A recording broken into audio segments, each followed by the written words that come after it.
Fala pessoal, boa tarde. Maurício Vikliski do MW Futebol para mais uma live futebeleira para vocês.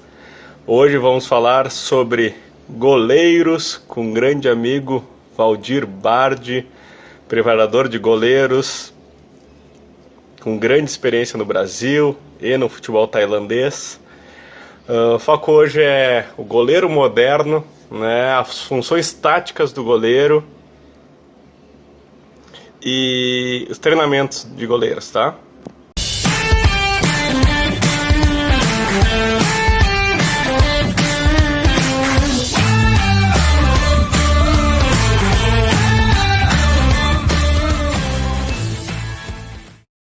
Pessoal, antes de mais nada, o Vale está se ajeitando ali. Queria desejar uma feliz Páscoa para todos nós. Nesse momento que a gente se encontra, difícil da humanidade. Talvez seja o Papai do Céu nos colocando no cantinho do pensamento, para a gente refletir algumas coisas, tá? Então, seja aqui no Brasil, seja na Tailândia, onde o Bardi está, a gente está vivendo essa loucura nesse mundo, mas a gente quer que todos fiquem com muito cuidado, com aqueles, se puder sair, não saiam, aqueles que tiverem que sair, se cuidem, né? Eu acho que é um momento de união de todos para a gente não, mais do que pensar na gente, pensar nos outros, né, Bard? Eu acho que é o recado tanto aqui nosso quanto aí da Tailândia, né? Com certeza. Também queria deixar aqui o meu feliz Páscoa para todo mundo, né? Momento, igual você comentou, não é fácil para ninguém, mas que tenhamos tempo, né, para refletir sobre as nossas ações, já que é um tempo de reflexão, né? Pensar um pouco mais do jogo e refletir, né, como nós estamos reagindo a tudo isso. Eu acho que é uma boa oportunidade para se pensar a respeito, né? Perfeito, perfeito. Bardi, mais uma vez, muito obrigado por estar participando aqui da nossa live. Hoje aqui no Brasil, como pode ver, eu estou com as cortinas fechadas pela claridade, né, um sol do caramba. Eu ia te convidar, cara, só que assim, ó, acabou agora, só tem mais 2 franguinhos lá, um churrasquinho, tá? Como que vocês dizem? Bah, tava tribom. Né? Então, assim, e mesmo tu à distância, né, aí mais complicado ainda, mas vamos lá, vamos tentar ensinar esses nossos seguidores, pessoal que gosta de goleiros, mas gosta de futebol. Eu, quando eu falo de futebol, eu digo, eu não consigo falar sobre goleiros, eu não consigo opinar sobre goleiros. Daí perguntar, Maurício, mas por quê? Porque goleiro é a única posição no futebol que existe um preparador, um profissional específico para ele. Ou seja, a complexidade do goleiro comparado com as outras posições é muito maior, né? Então, o único por pegar na mão, o único... E aí a gente vai começar a falar, Bardi, um pouco desse goleiro moderno. O que realmente é o goleiro moderno? O que se espera desse goleiro moderno, né? Qual que é a função desse goleiro moderno na tática do jogo? E cada vez mais a gente vê um goleiro como líbero, como um zagueiro que sai jogando, mas isso é para daqui a pouquinho. Eu queria que tu se apresentasse, Bardi, para quem não te conhece, quem é que é o Valdir Bardi e quem é que é o Voa Goleiro? Então vamos lá. Primeiro, né, o Valdir Bardi é um cara que é apaixonado, um frustrado, que não conseguiu ser goleiro, mas mesmo assim sempre teve a curiosidade de entender o que é ser goleiro. Mesmo quando eu não jogava, eu tinha as minhas dúvidas, né, sobre o que era ser goleiro. E essas dúvidas foram aparecendo durante o treinamento. Eu era o goleiro, não era o mais talentoso, mas era o mais curioso. Estava sempre querendo saber o porquê. Por que eu treinava isso, por que eu treinava aquilo. E isso foi automaticamente juntando, né, com a paixão e me guiando para chegar aonde eu cheguei hoje, né? E o Voa Goleiro vem junto com isso, né? O Voa Goleiro, ele vem para tentar colocar informação, entretenimento para todos os goleiros, assim como eu, são apaixonados pela posição. E na época não tinha nada, a internet estava começando, não tinha nada, não tinha informações, não tinham artigos, não tinham nada, e a gente começou com a ideia de levar, né, a informação do que é ser goleiro para pessoas que, assim como você acabou de falar, pô, é tão complexo ser goleiro, né? E realmente é complexo. Eu estou trabalhando 12, 13 anos, joguei mais alguns anos e eu continuo sem entender muita coisa, porque é muito complexo. E quando você acha que você está entendendo alguma coisa, vem a regra e muda alguma coisa ali. E agora nós estamos na era da informação, onde a gente começa a falar sobre inteligência emocional, neurociência. E aí você fala, caramba, mas não era só chutar bola? Não era só defender? Não era só defender, não era só chutar bola para o goleiro defender. Então, essa coisa acaba sendo tão complexa, mas ao mesmo tempo muito apaixonante, né? Você acabou de citar no começo que não entende muito de goleiros, né, Maurício? Mas não é só você. Se você vai em muitos clubes e vai conversar com o diretor, às vezes o diretor não entende a fundo o que é o goleiro e qual a importância do goleiro no jogo, tá entendendo? Então eu acho que isso é importante a gente buscar dia a dia essas informações, porque o mundo está girando, o futebol está girando. E se a gente não acompanhar toda essa locomotiva, toda essa indústria, a gente vai ficando para trás. Pardi, e eu vou aproveitar o gancho, tá? E fazer a minha... Agora vai ser começar, pauleira, tá? Pau, vou chutar, tu vai defender. Bora, né? bora. Tu falou assim, que nem os diretores sabem qual a importância de um goleiro, qual que é a importância de um preparador de goleiros, né? E a minha pergunta é, como é que esses diretores contratam esses preparadores de goleiros hoje em dia, tá? Ou, em sua grande maioria das vezes, quem traz o seu preparador de goleiros é o treinador? Depende muito do contexto do clube, da cultura do clube, né, Maurício? Quando eu falo isso, não estou generalizando, tá? Mas, claro. Assim, nunca a gente pode generalizar em tudo que a gente fala, né? É bom deixar claro.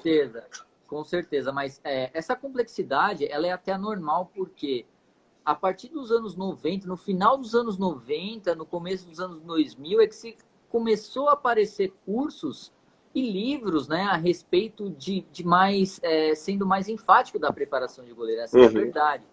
Mas assim... parênteses, eu vou te interromper várias vezes. Tá? Tranquilo. No final da live, não esquece de falar quais os livros e conteúdos ou sites, etc., que tu recomenda sobre goleiros. Mas lá no final da live, tá? Me lembre disso, que senão eu vou surfar a tua onda aqui. Beleza, vamos lá. Então, assim, eu vou te dar um exemplo que aconteceu comigo, tá? Eu fiquei desempregado há 2 anos atrás, eu estava no Brasil, e aí o que aconteceu? Um diretor me ligou, um treinador, e me indicou para um diretor, clube grande de São Paulo, que acabou me ligando. Aí o cara falou, olha, Valdir, tô sabendo que você está no Brasil, você tem interesse em trabalhar. Pô, legal, né? Tenho sim interesse. Aí o cara começou a perguntar, né? Você tem curso? Não, tem esse curso, legal. Aí o cara perguntou assim, você chuta com a perna direita? Sim, chuto. E com a esquerda? Aí eu falei, como assim? Porque, né, tem que chutar com as 2 pernas para ser goleiro. Aí eu falei, tá, tem que ser. Aí eu comecei a também cutucar perguntando de assuntos mais pertinentes. Funções táticas, como o teu time joga e como você quer o goleiro no teu time. Quais são as funções que você quer que o goleiro exerça durante o jogo? Para a gente, a partir disso, começar a criar uma metodologia e me dar uma bússola para saber qual caminho eu vou seguir. E aí começaram os gaguejos e não sei o quê. Não sabia responder. Exatamente. É importante o treinador bater na bola, saber bater na bola, com certeza. Se for ambidestro, melhor ainda. Mas a gente não pode usar essa qualidade como o principal para desqualificar de um treinador de goleiro. Porque senão, se você tem um cara que tem um baita de um conhecimento, mas ele não sabe passar esse conhecimento para o teu atleta que você está trabalhando... Didática, né? Exatamente, a didática, é tudo... E aí que a gente começa a entrar, a gente começa a ver que é um mundo assim, ó, não é pequenininho igual as pessoas acham que é, entendeu? É enorme. E a questão de didática, a gente sempre fala no MW Futebol, né? A didática, ou então a comunicação. Como é que eu vou... Quem é meu receptor? Quem é que está recebendo, por exemplo, essa live? Com quem que a gente está falando, né? É o pessoal que quer aprender. Então, se o Valdir quiser falar muito técnico, ele vai lá pro pessoal do nível dele e começa a discutir a neurociência, etc, do goleiro. né? Mas aqui a gente tem que ser algo leve, tem que ser algo para aprendizado de todo mundo. Então, a didática, como a gente vai passar essa comunicação? E aí a minha pergunta já engatando, ô Bardi, Certo. como é que tu passa a comunicação para os teus goleiros tailandeses? Cara, Ou não tem assim, ó. diferença? Primeiro foram 5 anos na Coreia do Sul, né? E quando eu fui para a Coreia do Sul, e eu gosto de falar disso porque eu acredito que tem muita cultura, ou é muita cultura envolvida no nosso trabalho. Se você não conhecer a cultura, você não vai conseguir ter o teu sucesso dentro do seu trabalho, certo? Então, assim, na Coreia eu aprendi o coreano, mas o mais importante na comunicação é você passar a mensagem para o teu receptor. E aí você precisa saber qual é o nível intelectual do teu receptor para saber qual tipo de comunicação que você vai ter com o próprio, certo? Por que eu digo isso? Porque às vezes se eu tenho um cara que é um nível intelectual muito alto, que entende da posição de goleiro, mas entende da parte teórica também, eu sei como eu vou conversar com ele. Porém, se ele é um cara mais humilde, um cara que não teve tanto estudo, um cara que não tem esse conhecimento, o meu approach vai ser outro, certo? Então, é assim que eu falo, que eu gosto de ter essa comissão. Com os tailandeses, o que acontece? A primeira coisa que você tem que entender é que você tem que ser amigo do tailandês. Se você chegar, ó, eu sou treinador de goleiro, você vai ter que fazer aquele comandante, esquece. Não vai ser. Não vai sair. Então, eu vou te Cultura, dar um exemplo. Eu vou te dar um exemplo assim, ó, análise de jogo, feedback. Feedback de treino, feedback de jogo. Se você chegar pro cara e falar, olha aqui, ó, tá vendo esse lance, você errou, não sei o quê. O cara que sabe o que ele vai fazer? Na tua frente, pela cultura do país que eu tô, não um cara que vai me confrontar. Mas a partir do momento que ele sair de perto de mim, ele vai buscar, ó, esse cara aí tá louco, não é assim, não vai dar para trabalhar. Perfeito. Perfeito. Aprendi com exemplos de pessoas que assim fizeram. E também conhecendo o contexto, né? É o famoso losing face que eles falam aqui na Tailândia. Então, assim, você tem que chamar um cara, pega um café, compra um café. Ô, vem aqui na minha sala. Pô, olha só, vamos ver esse lance aqui no jogo. Eu acho, o que você acha desse lance? O cara senta, toma um café, olha só, pô, você não acha que esse lance aqui daria para você fazer isso e não isso? Aí você vai trazendo o cara pro teu lado. Entender. Você acaba quebrando a barreira do treinador para ser um cara mais amigo. Um orientador daqui a pouco. Exatamente. Até mesmo um amigo, um colega, entendeu? Então, assim, eu demorei para aprender isso, mas quando eu aprendi, meu, é uma diferença que nos dá resultado e os resultados aparecem assim, ó, muito rápido, Maurício. Então, e até... saber comunicar, mas é o jeito, o feedback, a forma, porque não é só o linguístico que conta, né? O teu corpo fala por você. Lógico, saber falar a língua, eu sei algumas palavras-chave. Eu não falo inglês, falo inglês, eles falam inglês, mas não falam português. Então, assim, a gente consegue ter uma comunicação legal. E aí nós também temos no clube o nosso tradutor que ajuda também. Legal, legal. Uma coisa, Bardi, que a gente viu na última live que a gente fez com o professor da CBF Academy, o Gabriel Bussinger, tá? A gente fala sobre as 11 competências necessárias para um treinador, tá? O que os clubes esperam de um treinador. E daí, entre esses pontos, né, entrou a questão de modelo de jogo, conhecer modelos de jogo.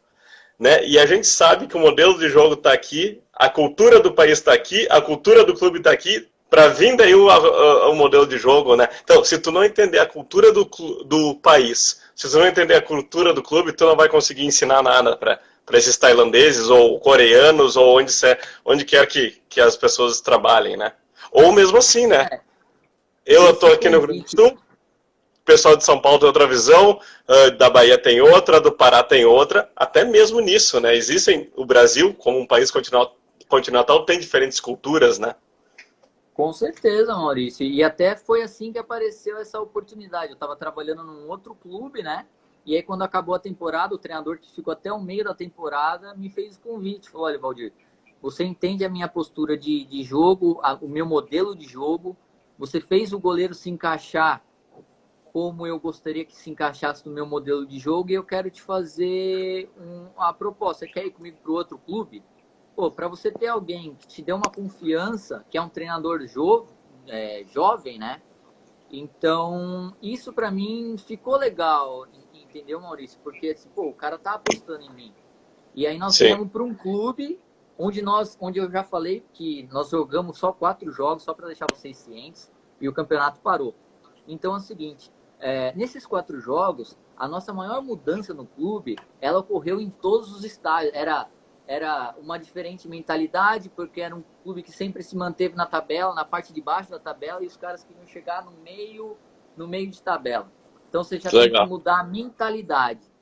Sim. Aí o treinador, o time era um time que tinha uma proposta totalmente reativa para um jogo de transição. Esse treinador que aqui chega, ele já tem uma mentalidade diferente, que é uma mentalidade mais proativa, que ele quer o goleiro começando participando e tal. Como a gente já fez alguns posts, certo? Isso, então, isso. A gente escreveu algumas coisas no MW, no Voa Goleiro, mostrando, né, a saída de bola do teu goleiro e tudo mais. Exatamente. Então, assim, eu tive que sentar com um treinador e eu falei para ele, olha só, nós contratamos meninos, a gente entrou em pré-temporada, no primeiro mês eu falei, ó, vou analisar, nós vamos começar a definir os padrões, porque eu preciso conhecer primeiro o menino para saber como que eu vou trabalhar com ele, o atleta, no caso, né? Então, definimos padrões, sabemos onde eles têm para melhorar dentro, isso, né, falando dentro do modelo de jogo. Sim. Focando no modelo de jogo do treinador. E aí a gente começar a melhorar dentro desse estilo de jogo que ele pede, entendeu? E até aproveitando, Bard, eu acho que está aparecendo aí na tela para ti, para todos nós, até a pergunta da Júlia que apareceu aí, né? Qual que é o maior desafio em treinar goleiros asiáticos? Eu acho que não só asiáticos, tu já respondeu um pouco a questão da comunicação, da didática, em como passar, mas óbvio que tu pode complementar. E como é que tu vê a evolução dos goleiros asiáticos? Eu vou perguntar isso daqui, tá? Nessa pergunta da Júlia. Eu vou engatar com uma outra pergunta, tá? Foi feita pelo Edu, né? Sobre evolução. Você acha que foi a posição que mais evoluiu nos últimos anos, a posição de goleiro? Então, pergunta sobre como treinar asiáticos, a evolução dos asiáticos e a evolução do goleiro como tu. Pergunta da Júlia e a outra pergunta do Edu. Então, respondendo primeiro a pergunta da Júlia, né? Trabalhar com goleiros tailandeses tem uma coisa muito boa, que eles são muito dedicados. Essa que é a verdade. Então, desde que eu comecei a trabalhar com os sul-coreanos e até hoje com os tailandeses, isso é uma coisa que me agrada bastante pela determinação que eles têm em querer, quando eles acreditam em você, buscar aquilo que você propõe. Isso é muito legal. A evolução, qual que era sobre os goleiros asiáticos da Júlia, né? Isso, e a evolução desses goleiros asiáticos, e daí linka com a pergunta que está na tela do Edu, da evolução, o goleiro, se a posição de goleiro foi a que mais evoluiu nos últimos anos. Certo, então assim, sobre a evolução dos goleiros asiáticos, a gente já consegue ver um número de goleiros assim saindo, por exemplo, nós tivemos o goleiro da seleção da Tailândia, o Cauim, ele teve na Bélgica, no time da segunda divisão, e está agora no Sapporo. Então, assim, é o único, mas querendo ou não, para um país que nunca teve tradição, já é alguma coisa. É um goleiro limitado, muito forte fisicamente, trabalhado por muitos anos por um espanhol, o Roseba, que hoje está no Leganés, que é um amigo até que eu fiz no futebol. Mas, assim, é um cara que tá estourando. Por quê? Porque já conseguiu quebrar esse paradigma de ir para uma segunda divisão na Europa, e ir para um Consadole Sapporo, que é um time grande do Japão. Perfeito. Já é uma evolução no meio de onde nós estamos, né? Então, por aí você consegue ver. Tem o goleiro, o próprio Cho Hyun-nu, que é o goleiro da seleção da Coreia, que eu tive a oportunidade de trabalhar com ele nas categorias de base, que hoje tem propostas de time da Alemanha. Não pode sair porque tem aquela parte de militar, essas coisas todas. Eu acredito que daqui para frente ele vai ajeitar a vida dele. Então, você começa a ter aí alguns destaques, né? Pelo menos aqui onde eu falo, de Coreia e Tailândia, são lugares onde eu trabalhei. Perfeito. E respondendo a resposta do Edu, né? você acha que a posição de goleiros foi a que mais evoluiu nos últimos anos? Maurício, quando você pega... Aí eu te repasso essa pergunta, porque você como analista, e você começa a ler números, eu acho que você consegue ter uma ideia real do que é a evolução do goleiro, não? Com certeza, eu acho que se a gente vê um scout de passes de hoje, comparando a 5, 10 anos atrás, tu vê a participação do goleiro cada vez mais. E daí vem os haters. Ah, mas o goleiro tem que defender, esquece, eu não quero saber se ele passa ou não. Mas ele já começa a jogar, né? Ele já começa a participar da saída de bola. A saída de 3 hoje muitas vezes é feita pelo goleiro, né? A saída lavou o piano, o goleiro que é o central dessa saída, se ele tem essa qualidade com os 2 zagueiros dos lados, né? Liberando assim mais um volante, que seria esse cara do meio, para o meio campo, tendo assim o quê? Uma superioridade numérica para a saída do jogo, né? E a gente vê isso daí, né? E agora eu vou engatar a pergunta, que é um dos principais assuntos que eu chamei o pessoal para essa nossa live, tá? Como é que o goleiro está contextualizado na estrutura tática das equipes hoje? Não só aí na sua equipe, tá, Bard? Mas globalmente, como é que tu vê a evolução do goleiro e onde que o goleiro participa do jogo atualmente? Como é que ele está jogando hoje? Primeiro vamos falar de uma... Só comentando o que a gente estava falando agora, o Roger que é o nosso amigo, o nosso sócio lá no Voa Goleiro, que ele até fala, né? Até a própria mudança das regras do futebol propiciou a evolução da posição. Bem comentado, Roger. E falando assim, primeiro falando de uma maneira geral, né, Maurício? Hoje, o goleiro, ele é a peça fundamental, né? Falando assim, o português bem claro. Você consegue, no Brasil nem tanto, no Brasil está se começando a quebrar paradigmas agora, mas se você for para uma Bundesliga, onde se vê futuros goleiros atuando, futuros não, onde se vê o futebol moderno sendo jogado, se você pegar o Hamburgo, ver o que o goleiro do Hamburgo está fazendo, sim, uma loucura. Vai para a Holanda, se você vê o Onaná jogando, se você vai, vamos pegar outro país, vamos para a Espanha, Espanha, são muitos exemplos que nós temos, né? Sim. Então, hoje é muito nítido a importância do goleiro que ele tem dentro dos seus modelos de jogo. Por isso, vale muito frisar a importância que se tem, sendo, na minha opinião, crucial dentro desses modelos, entendeu? As funções dele começa primeiro dependendo do que o treinador quer dele dentro do jogo. Se você tem um treinador que é jogo mais vertical, não tem por que o teu goleiro sair jogando, mas ele tem que ter uma força mental, uma inteligência psicológica para saber lidar em diversas fases do jogo. Por exemplo, o meu time está atacando lá na frente e o meu time subiu a linha, eu tenho que subir também a linha, compactuando e parando o jogo lá na frente, certo? Não deixando esse perigo chegar perto do meu gol. Nossa, eu cheguei a trabalhar com um treinador que levava muito isso a sério aqui na Tailândia, que é o Manu Pelkin, gaúcho até, ele tá no Bangkok, continua no Bangkok United, e a gente trabalhava dessa maneira. Então, o time subia, o goleiro tá lá em cima, a última linha defensiva, o goleiro é o último homem ali, muitas vezes fazendo um sweeper, né, a varredura, o auxílio na última linha defensiva. Então, depende muito do que o treinador quer, né, Maurício? Ô Bard, esse sweeper que tu diz, essa varredura, né? Seria o que o Neuer fez na Copa no Brasil em 2014 ou é algo diferente? Não, é exatamente aquilo ali que ele faz. O que acontece? O Bayern, naquela época, ele estava aumentando 80 metros, onde ele defendia, se eu não me engano, do gol dele, certo? Então, sim, foi algo em torno disso. Se você sobe a linha, automaticamente, se você não tem o goleiro subindo junto com o teu time, fica algo descompactado. Espaço. Exatamente. E aí eu falo para você, para mim, isso é uma das características que o Alisson mais evoluiu, que é o jogo tático.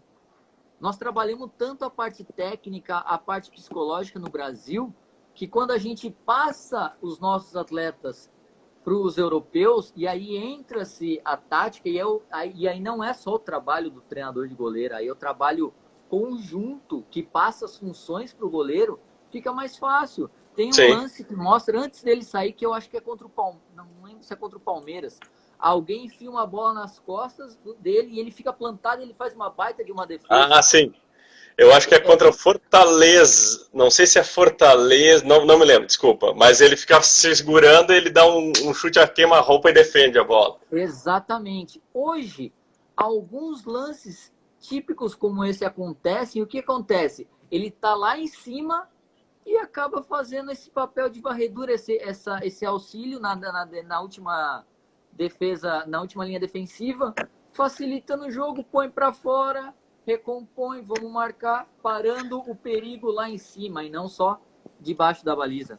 E isso daí, né, até o Roger comentou aqui do livro do Guardiola Confidencial, que ele diz que o Neuer tem uma força mental muito forte, que ele tá acompanhando sempre o jogo, sempre ligado para entrar, para ir sempre à frente. O pessoal tá lembrando a gente aqui, o Bardi, que o Marcos lembrou, o Juan também, foi contra a Chapecoense esse lance, tá? Muito Obrigado, obrigado, pessoal. rapaz. Vocês estão espertos mesmo, hein? Parabéns. Bardi, uma pergunta que eu sei que tu não gosta muito de falar goleiros atuais, de avaliar se ele é bom ou não, a gente tem isso nas nossas conversas, mas eu vou ter que te colocar aos leões aqui, tá? Manda.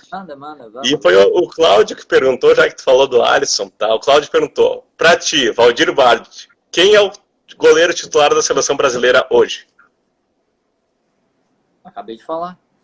É o Alisson mesmo.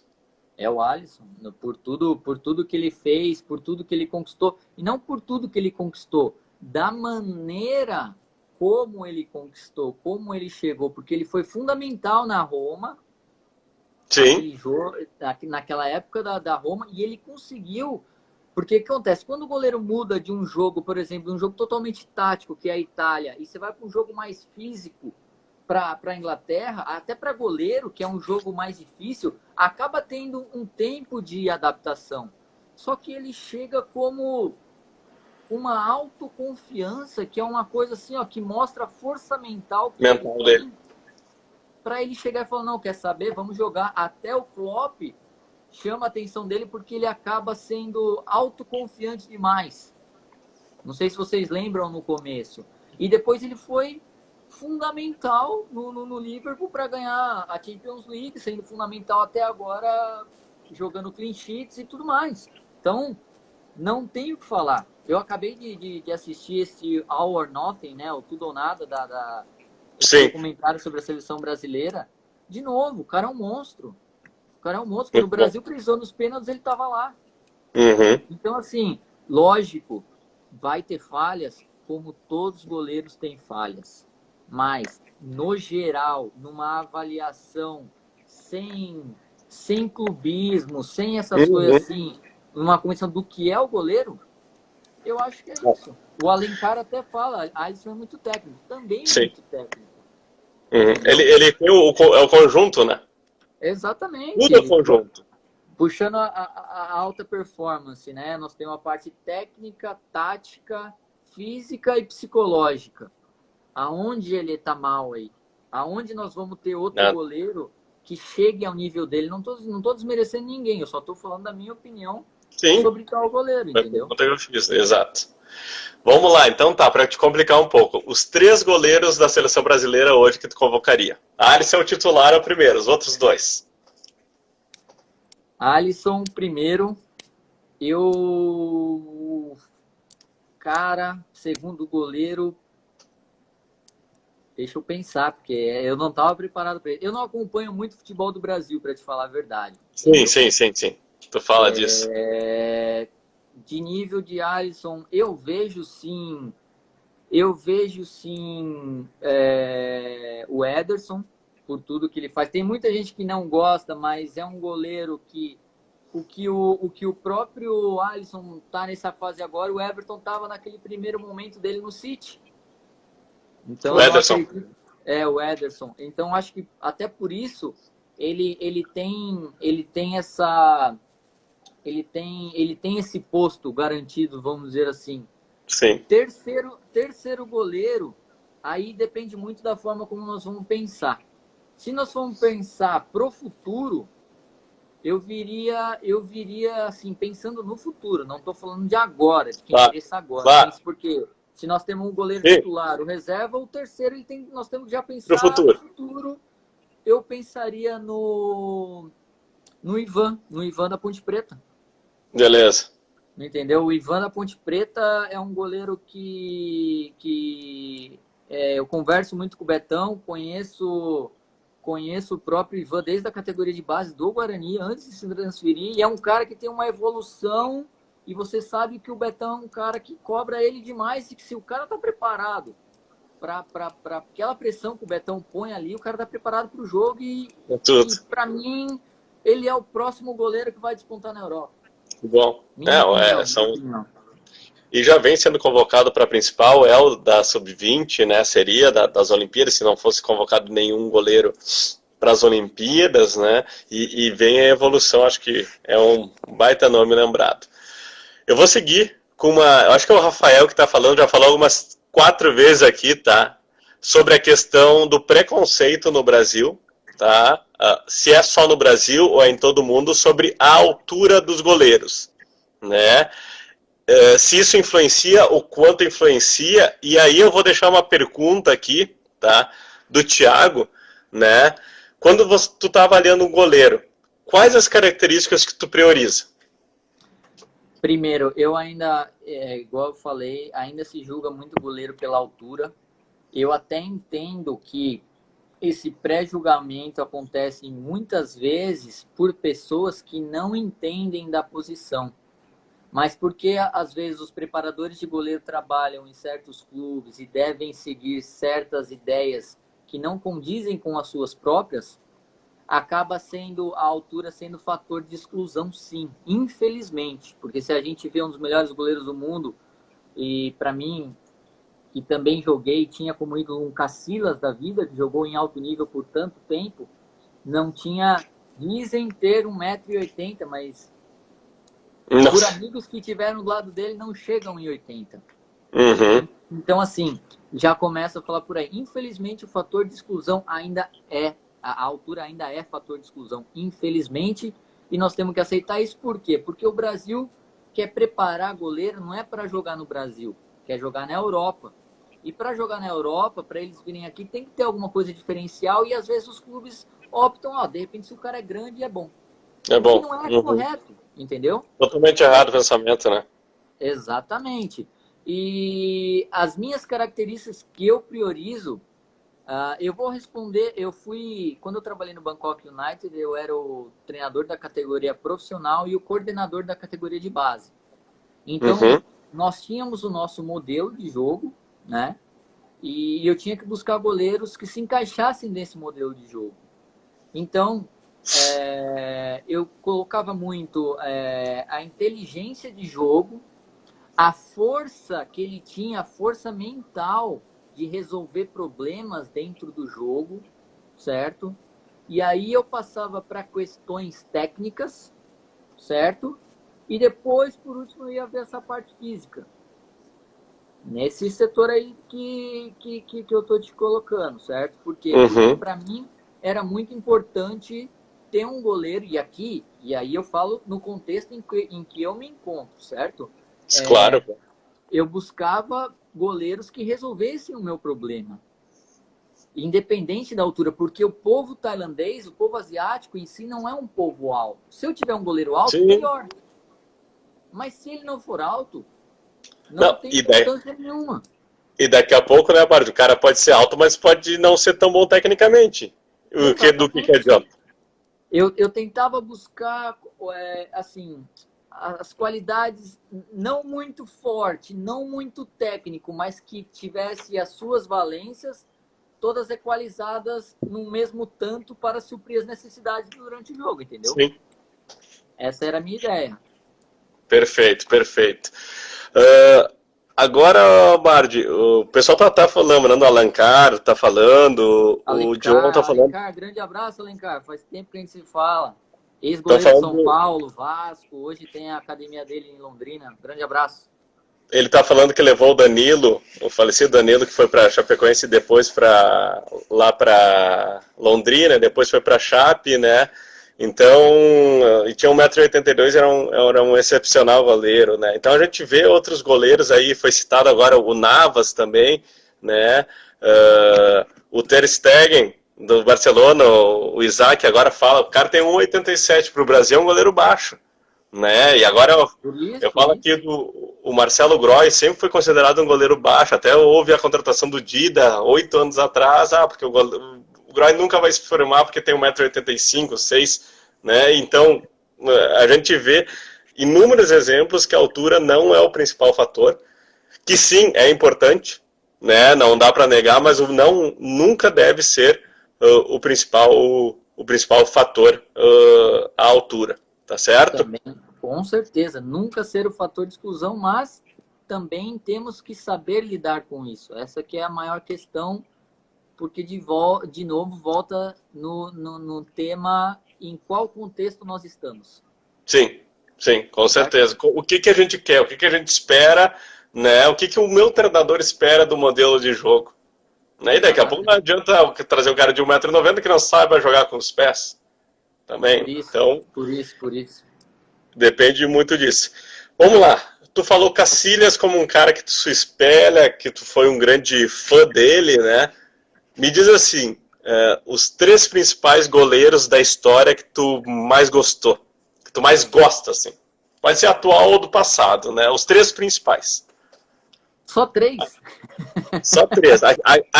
Aquele para quem está começando a trabalhar como goleiro ou como preparador de goleiros, tu diz, pega os vídeos desses caras e olha esses caras jogando. Vocês têm que saber tudo como esses caras jogam. Tá, eu vou começar a falar um pouquinho do Prud'homme, não é Prud'homme? Como fala? Michel Prud'homme? Roger? Michel Prud'homme. Leitura de jogo sensacional, sair em bolas altas, onde ainda não se tinha as qualidades de equipamentos que se tem hoje. O cara ia buscar todas as bolas, uma leitura de jogo. Não assisti, mas acompanho vídeos dele, li sobre ele e tenho assim, uma referência sensacional por ser um cara completo. Pesquisem esse nome, rapaziada, quem tá começando. Michel Prud'homme, certo?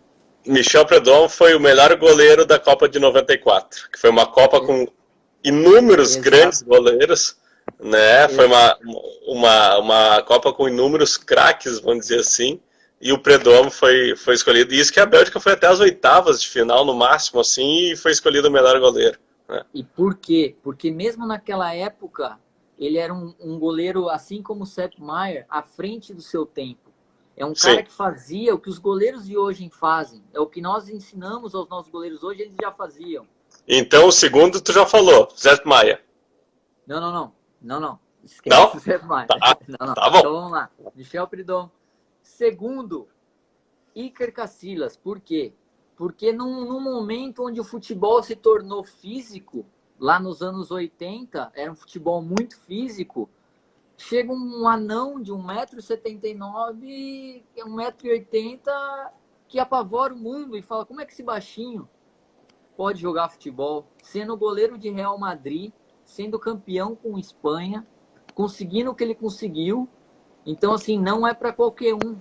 E aí que eu falo, por quê? Porque a força mental, o ser bom em todos esses contextos de alta performance, podem fazer a diferença, não colocando a altura. Então, número 2, Iker Casillas. Perfeito. E o terceiro?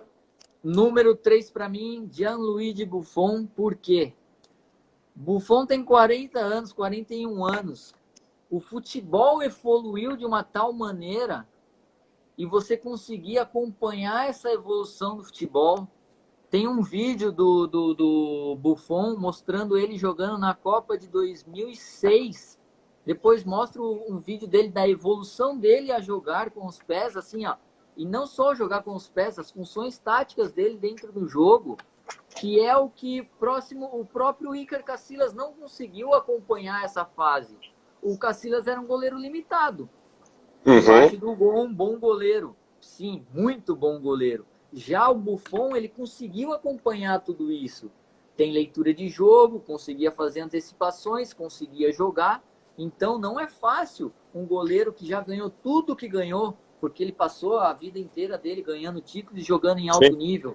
E aí o futebol ia mudando e o cara, não, tá bom, vamos mudar isso, legal, legal. E Então ele foi evoluindo. essa resiliência, essa força para conseguir se readaptar todo o tempo, Maurício, é uma coisa que me coloca aí nesse ranking tranquilo. Esse top 3. Predom, Cacilhas e Buffon. Com certeza. Perfeito, então. Até falando sobre goleiros italianos, entrou na live, não sei se está ainda, né? O Andercinho Marques, que é um jornalista brasileiro, radicado há mais de 20 anos na Itália, né? Se o Andercinho estiver aí, dá um alô e fala dos principais goleiros que ele acha atualmente na Itália, para a gente dar uma dica aqui. Bardi, agora a gente vai falar sobre um pouco mais sobre categorias de base, tá? Qual a idade para o goleiro começar a jogar nas categorias de base? É a mesma dos demais jogadores de linha? Existe um tempo? Teve um amigo aí na live, esqueci o nome dele, mas ele disse, eu tenho 16 anos, tenho 1,84 m e comecei a treinar no Gol ano passado. Eu posso chegar ao profissional? E agora mais uma pergunta do Alisson, né? Quais são os critérios avaliados pelo preparador de goleiros em uma peneira?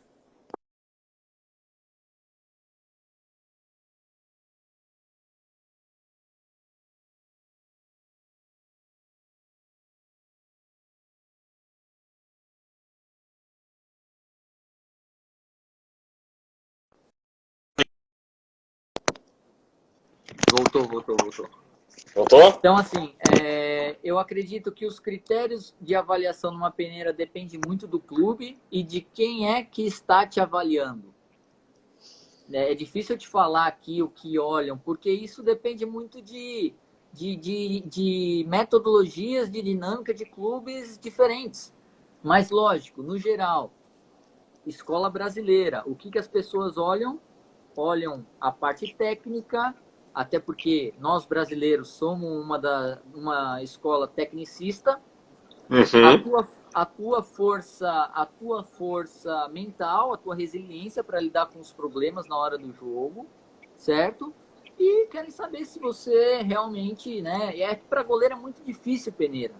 Às vezes você vai, a bola nem chega em você, aí você não consegue mostrar, ou chega uma ou duas vezes, ou chega uma vez e é gol. Então, é muito complexo responder essa pergunta, né? Nós não somos como jogadores de linha. Eu fiz peneira quando eu jogava, fiz peneira na Guarani, fiz peneira da Ponte Preta, e eu sempre torcia para cair no pior time, para a bola chegar rápido em mim, entendeu? Para eu tentar mostrar alguma coisa. E às vezes isso não acontecia, entendeu? Daí não tem como avaliar. Fica difícil de avaliar. As outras perguntas, então, do Marcos, ele tem 1,84 m, tem 16 anos, começou a treinar como goleiro ano passado. Ele pergunta se ele ainda tem chance de chegar ao profissional. Quem sou eu para te dizer que você não tem chances? Essa que é a verdade. Não tem. Isso daqui não é uma matemática exata. 1 mais 1 nem sempre é 2, cara. Eu acho que, lógico, você tá um pouco atrás de todo mundo, mas você tem chance sim de chegar no profissional como todo mundo tem. Lógico, o funil ele é um pouco mais estreito, mas chances sempre existem. Todo mundo tem, né? Mostrando capacidade. Com certeza. Né? E tendo as oportunidades, né? E uma pergunta minha, tem uma idade para começar a treinar aquela questão de ser lúdico ou não? Não, vai jogando na linha, vai aos poucos pro gol, não. Desde cedo pode ir pro gol, tu gosta, vai. Assim, Maurício, né? Quando eu estava no Bangkok United, a gente estava escrevendo essa metodologia, o que eu coloquei? Dos 6 até os 10 anos, eu queria muito que os goleiros fizessem a rotatividade. Entendeu? No primeiro momento, jogasse como goleiro, mas tivesse ali uma rotatividade em todas as posições para se divertir. A partir do momento que o menino falou, opa, eu gostei, eu quero ser goleiro, aí ele começa a ter o treinamento específico. Ótimo, legal. E aí vai o treinador falando, não, olha só, realmente tem jeito para ser goleiro, porque tem gente que não não é para todo mundo ser goleiro, essa que é a verdade. Sim. Entendeu? Então, muitas das vezes, tem qualidade, pô, fizemos ali o trabalho, começa um trabalho específico. Por quê? Porque lá no futuro, quanto mais experiências esse menino tiver, melhor vai ser primeiro, a comunicação dele com os atletas das outras posições, o entendimento tático de jogo vai ser melhor. E isso, eu acho que no Brasil não acontece, mas na Europa já é normal. Eu tive no Hoffenheim fazendo estágio há 2 anos atrás, e no caderno, né, eles têm no livro metodológico deles, eles também tinham essa ideia que no começo, de forma lúdica, até eles não definirem, jogava em todas as posições também de goleiro. Legal, legal. Isso é importante, né, para pessoal que está começando, pais ou até preparadores de goleiros, deixem brincar. Se um dia gostarem e tiverem capacidade, vão treinando, evoluindo para ver por que é diferente, né? A gente sempre já tem no início aquela questão da escola, tu é o ruim, então tu vai pro gol. Né? Existe essa brincadeira, assim, tu não joga bem, vai no gol. Mas e se o cara gosta de jogar no gol? E se o menino gosta, se a menina gosta de jogar no gol, né? Então, deixa jogar. Mas isso é muito cultural, né, Maurício? Que, por exemplo, na Alemanha, o melhor vai pro gol. Vai pro gol. Exatamente. É uma cultura, é isso que eu gosto de ver. Cultura? É cultura, né? Exatamente. É bem legal. E aí a gente falou sobre meninos e meninas. Tem uma pergunta aqui na live que falou sobre goleiras, certo? Não vou saber quem é. E o Michel, na pergunta que ele fez, estava lá nos nossos stories e o pessoal questionou, qual a principal diferença entre treinar goleiros e goleiras? Cara, eu tive uma experiência no futebol feminino no Audax, né? No Audax, em São Paulo. Trabalhei com a... Roger, me lembra o nome dela aí? A goleira da seleção da Venezuela. Olha só. No começo eu nunca tinha trabalhado com futebol feminino e eu tava meio receoso, não vou mentir. Por quê? Porque por questões físicas assim, de chutar forte. E aquilo para mim foi um choque. E o meu preconceito com o futebol feminino acabou ali. Lisbeth Castro, olha, verdade, obrigado. E a partir desse momento, o meu preconceito acabou ali. Lógico que você tem que ter um cuidado, saber lidar melhor na questão psicológica, até por causa dos hormônios, quando elas estão nos dias delas e tudo mais, saber respeitar isso, onde elas de novo psicológico entrando, né, no debate. Exatamente, de não ser tão duro, porque nesses dias elas acabam estando um pouquinho mais, como que se diz a palavra em português, um pouquinho mais... Vai em inglês. Me fugiu, elas estão um pouquinho mais frágeis. Então, uma palavra mais dura acaba virando uma coisa assim, uma bola de neve. Então, essa parte psicológica, para mim, sensíveis, obrigado. Obrigado, Gel, aí, sensíveis, exatamente. Então, você tem que saber lidar com essa, ser também sensível para lidar com essa fase delas. Mas na parte física, eu no começo eu tinha medo e ela falava, pelo amor de Deus, dá pra você chutar essa bola forte aí, porque assim não vai melhorar nada. Eu falei, que vergonha pra ti, no caso, né? Então tá bom, entendeu? Então tem até a Júlia que tá aí, a Júlia é uma amiga nossa que tá na Espanha, já conhecemos muito tempo, e a própria Júlia pode até falar com mais propriedade. Eu acho que de resto é isso. É igual. E ela tinha uma leitura, Maurício, ela tinha uma leitura de jogo. As meninas vinham, saía jogando, dava chapéu, jogo contra a Ferroviária. A Ferroviária era um dos melhores times. Sim, futebol feminino. Ela foi jogar, e eu, né, tipo, pra mim era um ambiente novo, eu tava meio assim. E o treinador também gostava de jogar, o Maurício Salgado, tá até no Internacional Feminino agora, acho que ainda tá. E o Maurício era o treinador e, vamos jogar com a goleira, só que a bola vinha, ela dominava no peito, saía jogando e tudo mais. E assim, aprendi muito mais do que ensinei. Essa que foi a verdade. Então, assim, em resumo, cuidado nos dias de sensibilidade, no mais é igual aos goleiros. Exatamente. É saber respeitar essa parte sensível delas, mas de resto, lógico, você tem que saber dosar, porque o corpo do homem e da mulher não é igual. Quando eu Sim, falo sim. de intensidade de treino, mas eu tô falando do modo geral. Do modo geral, meu, as mulheres estão de parabéns. Essa que é a verdade. Perfeito. Quem questionou sobre questão de goleiros e goleiras foi o Revinho, o treinador, e ele até comenta aqui, né, que ele vê que as goleiras são mais parceiras, entendem melhor as coisas e têm uma melhor leitura do que tu quer passar. Eles têm um entendimento melhor daquilo, né? É que, assim, a mulher, ela tem esse lado dela mais parceiro, mais amiga, né? Não é aquele negócio... Porque o futebol em si, feminino, ele não é tão profissional como o masculino. Essa que é a verdade, né? Então, acaba de acontecer que acaba gerando uma certa amizade com as atletas, né? Uhum.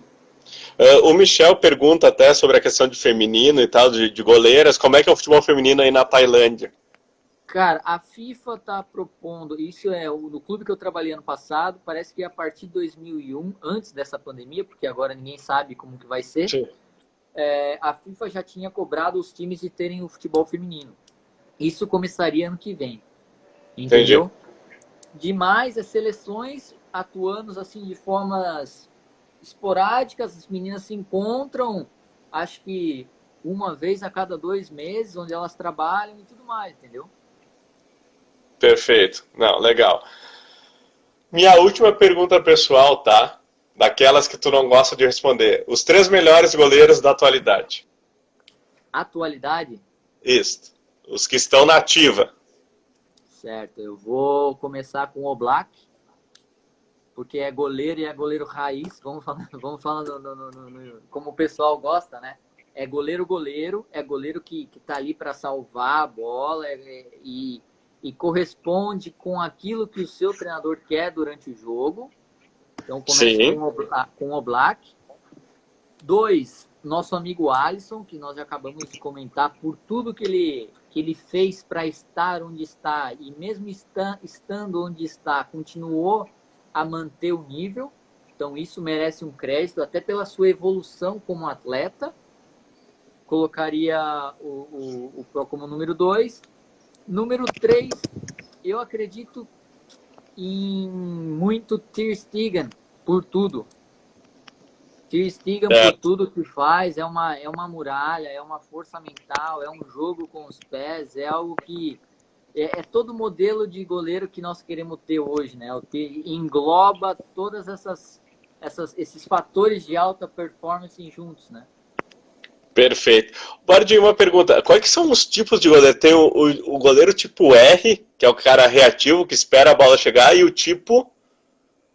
Proativo e reativo, certo? Ah, proativo e reativo. É o proativo ou o reativo. Então, o Oblak seria um cara tipo R, um cara mais reativo, Reativo. e o Alisson proativo ou não? O Alisson também, o Alisson proativo, de quem que a gente falou antes? Do Oblak. Oblak Isso. reativo, Alisson proativo. E Mas o Ter Stegen? que é muito assim, ó, é muito complexo a gente julgar, isso que nós temos que tomar cuidado. É muito difícil a gente julgar nós temos que entender o modelo de jogo que eles jogam, né? Sim. Porque de repente o Isso, Oblak também tem essas qualidades para jogar com os só que pés. o modelo de Simeone sendo reativo faz com que ele seja um goleiro reativo também. Exatamente. Volta no Entendeu? início da nossa live, então. Exatamente. Então, eu acho que isso é totalmente ligado ao jogo, porque é muito difícil. É aquilo lá, o goleiro não tá ali sozinho, gente.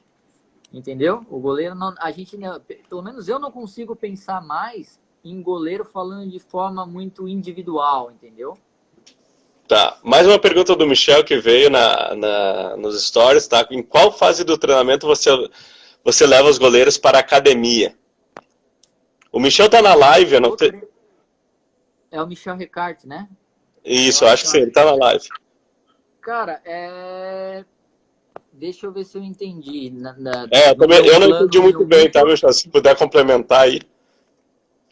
no microciclo, vamos falar assim, ó, primeiro, no meu microciclo, quando eu levo nos primeiros dias da semana. Se o meu jogo é no sábado, no máximo, dependendo da carga, até na quarta-feira eu levo eles para academia, mas aí eu já estou fazendo um trabalho de manutenção, né? Manutenção, prevenção, é o tipo que eu faço no microciclo. Num período de pré-temporada, aí como nós estamos abastecendo esses alicerces, né? Então a gente acaba levando um pouco mais. E o momento que eu levo, ou eu faço um trabalho direcionado de trabalho físico no campo, por exemplo, vamos trabalhar força de potência. Então eu já consigo levar isso para o campo.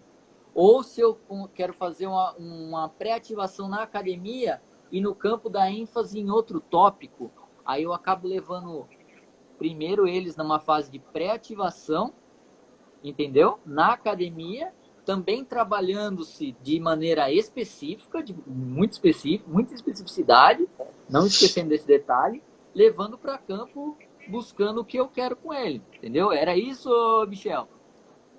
Eu acho que ele fala assim do microciclo, assim, trabalho de potência, prevenção e manutenção. Até nesse microciclo, no começo da semana mesmo, até igual falando, se eu jogo num domingo, aí até na quinta-feira, mas na quinta-feira já não é a mesma intensidade dos dias anteriores. Se eu jogo num sábado, segunda, terça, aí já é um trabalho mais onde eu pego um pouco mais pesado na academia, né? E, lógico, não esquecendo, né? Trabalho de prevenção, trabalho de força, dentro daquilo que os goleiros necessitam, né? Seguindo o nosso cronograma, a nossa organização. Perfeito. Dentro o Michel até disse ali, Valdir, tu respondeu tudo, é isso aí que ele queria saber. O Gel Benha fala assim, a gente pode fazer o regenerativo do goleiro na academia, porque alguns goleiros gostam de treinar no campo, no pós-jogo. Como é que tu treina? Cara, dá para se fazer na academia, dá para se fazer. É tudo muito específico. Eu não posso generalizar, porque vai muito do goleiro que eu estou trabalhando. E cada goleiro é um jeito, né? Cada goleiro é uma necessidade. É muito específico, porque se eu tenho um goleiro que, de repente, e eu já tive casos assim, que começa o ano acima do peso, os pós deles é um trabalho, de repente, na academia para tá perfeito. Porque a gente sabe que o goleiro não é igual aos jogadores. A parte física que se trabalha não é a mesma dos jogadores. Então, eu posso, sim, um dia após, levar eles para a academia para fazer um complemento. E se eu tenho um goleiro acima do peso, eu consigo, sim, trabalhar um pouquinho a menos para continuar nesse trabalho de perda de peso, entendeu? Perfeito, então. Pessoal, a gente já está terminando a nossa live, faltam 2, 3 minutos, tá? Eu vi que tem algumas perguntas aqui, e assim, Bard, agora vai ser papum, pai bola, tá? Quais treinadores de goleiro? Existem outros treinadores de goleiros na Tailândia, além de ti? O Cláudio perguntou. Brasileiros tem o Saulo, Marquinho tá no Moanton, que é uma das maiores equipes, e o Saulo tá no Samut Prakan, a minha outra equipe que eu trabalhei. O Alencar tá perguntando aqui, rapidinho então. Tu é responsável pela preparação física dos goleiros? Aqui nesse clube, sim, sou eu que cuido. No Samut Prakan, onde eu trabalhei, tinha um fisioterapeuta que a gente trabalhava em conjunto, então a parte física, até a parte fisiológica de recuperação, esse fisioterapeuta me ajudava bastante, a prevenção de lesão me ajudava bastante, me dando mais folga para trabalhar em parte de análise, em outros campos, né?